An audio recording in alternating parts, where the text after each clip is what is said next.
Enseguida, quería apuntar 3 puntos breves, hasta donde pueda, pero tomaría en cuenta algo que se estaba señalando antes acá.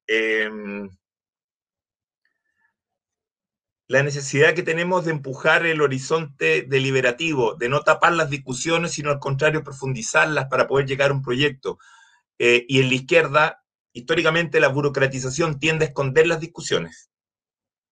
Y además, entonces tiende, y una forma típica de esconder las discusiones es desviarse por los juicios morales. Y ahí somos un mal remilgo de la Iglesia Católica. Lucho estaba recién reclamando, yo lo he dicho de una manera un poco más fuerte. Decimos que creemos en Marx, pero creemos más en Dios que en Marx. Porque todo es juicio moral nomás, pero la discusión de fondo que hay en el problema no. Porque paréntesis, o sea, a ver, estoy de acuerdo, estoy requete contra de acuerdo con que Lusig no debería ser dueño de un canal, pero ojo, su gerente, su monito que tenía administrando ese canal, después pasó directo a ser el ministro de Hacienda de Bachelet. Me refiero a Izaguirre. Entonces, saquemos la raya hasta el final. Entonces, el problema no es la DC nomás. Si vamos a seguir yendo al fondo de esta cuestión, porque yo conozco harto PPD que es peor que muchos DC. No estoy defendiendo a algunos DC que está. O sea, eh, eh, Viera Gallo integrando los directorios de la AFP. Le dejo ese tema a Lucho, que tiene más que yo que meterse ahí, digamos. Entonces, tenemos un problema de captura empresarial de la política que es generalizado. Yo lo he dicho también así. O sea, unidad, pero está bien unidad, pero deliberemos primero. Deliberemos. ¿Sobre qué bases vamos a construir la unidad? Porque a mí no me interesa que Marco Enrico Minami me diga, oye, las boletas eran ideológicamente falsas y el tema judicial. Pero ¿y qué hacías tú en el avión con Ponce Lerú? Porque ahora yo te lo pregunto como ciudadano, o a ti Carolina Toá, o a ti Fulvio Rossi.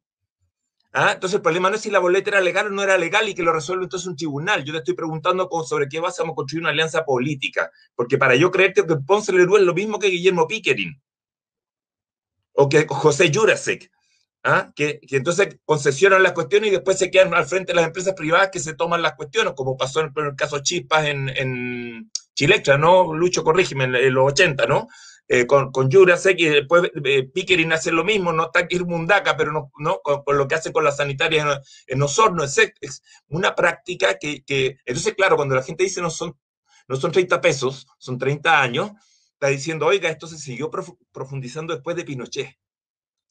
O sea, de aquí para adelante Pinochet inocente, po, y no lo estoy defendiendo, pero hay una factura que tiene que pagar alguien, ¿me entiendes? Entonces, yo no he escuchado una explicación de por qué pasó lo que pasó en Chile el 18 de octubre en adelante, nunca lo he escuchado ni a Álvaro Lizalde, ni a Heraldo Muñoz decir ni media palabra de por qué pasó lo que pasó.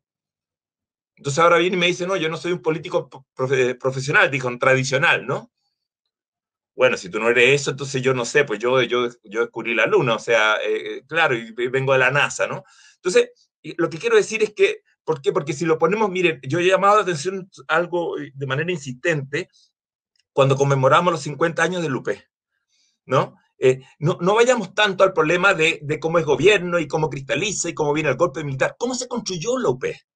Y la articulación de esos partidos era la articulación de estrategias distintas que tuvieron que chocar y debatirse. Y fue un escenario muy intenso de debate en la izquierda, que hoy no lo vemos y que fue observado incluso internacionalmente.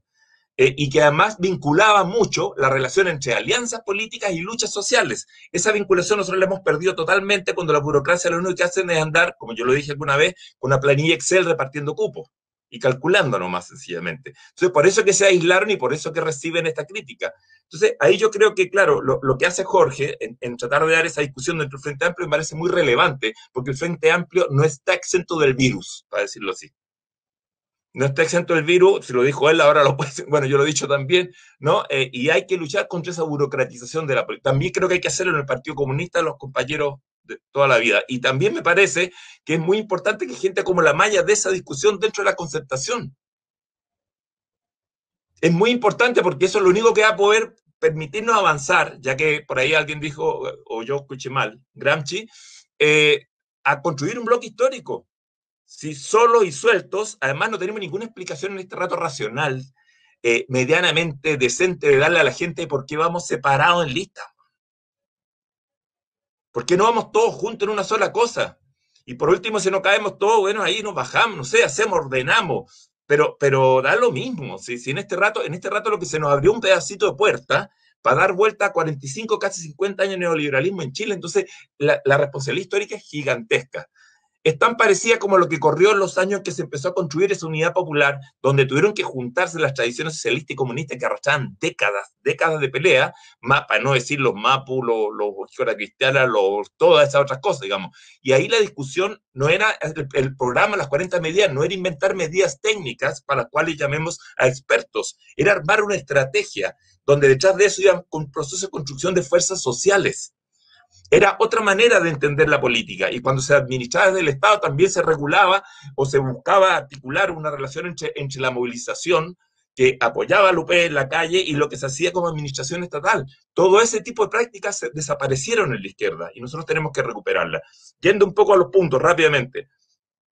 A mí me parece que entonces somos nosotros los que tenemos que ganar el ensanchamiento de la deliberación, de la democratización, de la discusión, de abrirla cada vez más, ojalá 25 foros de estos, como medicina al día, 25 de estos a la izquierda, para que le haga bien y que eso, que no rehuyan los temas, y entonces avancemos armados desde ese punto de vista a democratizar las instituciones, porque este es un Estado sumamente poco democrático. Sumamente poco democrático. Hemos estado en unos foros antes con Lucho discutiendo la cuestión del Banco Central. O sea, aquí se naturaliza una sola versión de la autonomía del Banco Central. Los europeos se tuvieron que sacar la mugre debatiendo para ver cuál de todas esas versiones armaban un Banco Central común a toda la Unión Europea. Y no, oye, y son capitalistas, no estoy hablando yo aquí de socializar los medios de producción, no, por favor, sin pesadilla. Estamos hablando nomás de cómo hacer un capitalismo medianamente decente. O sea, Lucho está diciendo recién, lo que pasa es que la estructura social chilena, la sociedad chilena es tan estamental, tan apartheid, tan encerrada ahí arriba, que ¿sabes lo que pasa? Que no aguanta liberalismo político, que no aguanta democracia ni siquiera burguesa, para decirlo en viejos términos, porque hasta eso le rehuye. Entonces todo lo tienen que poner con trampa. Entonces nuestra pelea va a ser democratizar esas instituciones. Democratizar lo voy a dejar así de genérico. Si tenemos otra oportunidad podemos ir bajando esto a puntos, digamos, ¿no? Pero democratizar las instituciones que dirigen el modelo económico. Fundamental, porque si no, no hay posibilidad de tener zonas de economía más inclusiva, etcétera, ¿no? Montones de profesionales que ya, está lleno de profesionales que no les podemos llamar clase media a la antigua, ¿no? Aquí está lleno de paradojas. Este neoliberalismo inventó un engendro de verdad nuevo, que es, bueno, por otro lado, el tema de terminar con el régimen de responsabilidad individual, porque en el fondo lo que presupone es un régimen de prescindencia estatal en la regulación de relaciones sociales. Es un Estado que se lava las manos en la regulación de las relaciones sociales y por lo tanto la deja a una especie de libre competencia que al final no es competencia porque está absolutamente pauteada por fuera de una manera desnivelada, ¿no? Entonces no es cierto tampoco que el individuo pueda quedar libre a su esfuerzo y a su mérito, a la meritocracia, etcétera, y a todas esas cosas que pues te venden como ideología. La focalización del gasto. Esa es la otra. Este es uno de los grandes silencios de la transición. No hay posibilidad de universalidad política si mantiene la focalización del gasto. La focalización del gasto es más lo peor. Ojo, se ensayó y se creó en Chile primero. El padre de Kast, Miguel Kast, año 75, voy a terminar con esta historia, O-D-Plan se llamaba en ese tiempo. O-D-Plan, donde se empiezan a crear recién unos bichitos chicos, que eran los longueiras, que decían nos veíamos en Citroneta San Bernardo con el saco a dormir, a hacer trabajo, ¿no? Y por lo tanto empieza el discurso del pinochetismo en contra de los gremios de empleados públicos y de los trabajadores organizados en sindicato, porque decía que ellos se llevaban, como tenían mayor capacidad de presión, el gasto social, y había que atender, y ahí empieza el famoso discurso de Kast, del Kast padre, los verdaderos pobres. Para atender a los verdaderos pobres, entonces vamos a inventar lo que hoy conocemos la ficha Kast, Kast, no Kast, pero bueno, sí podría ser una ficha Kast, digamos, ¿no? Y de aquí para abajo, entonces, vamos a atender realmente y que ir para arriba a los trabajadores y a los gremios, a los empleados públicos, no. Sencillamente porque ellos son los que, por culpa de ellos, condenan a que el Estado no pueda llegar a la pobreza.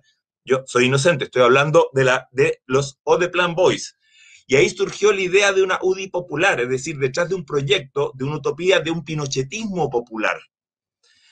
Obviamente que no resultó, explotaron las protestas, 82, 83, 84, 86, en fin, ¿no? El movimiento popular de los 80, ya conocemos toda la historia.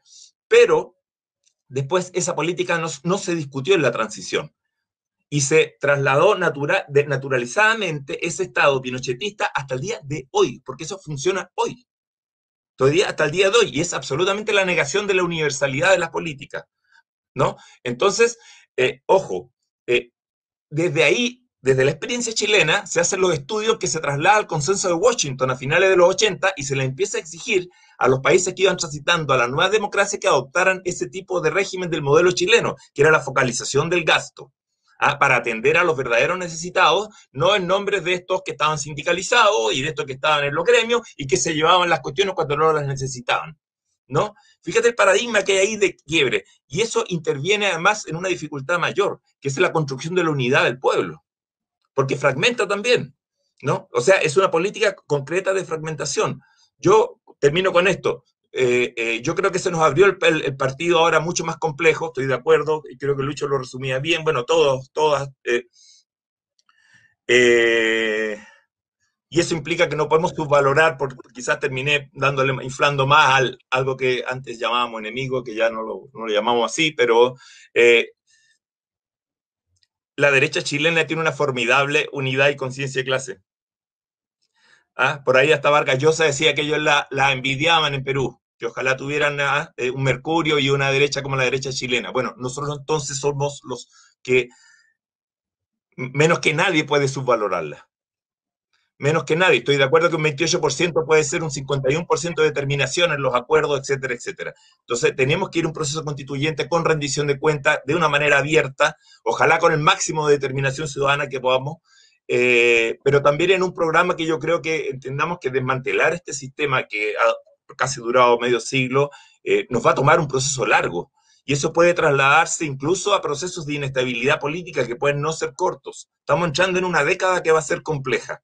Y ahí vamos a tener que tener una mirada larga puesta en este horizonte estratégico y otro buscando medidas, insisto, concretas, urgentes hoy al contexto de la pandemia también y de las economías populares. O sea, yo creo que vamos a tener que, como el bolero, con una escalera grande y una chiquita, todo el rato estar funcionando y en un debate abierto de la izquierda para poder construir de verdad una gran unidad.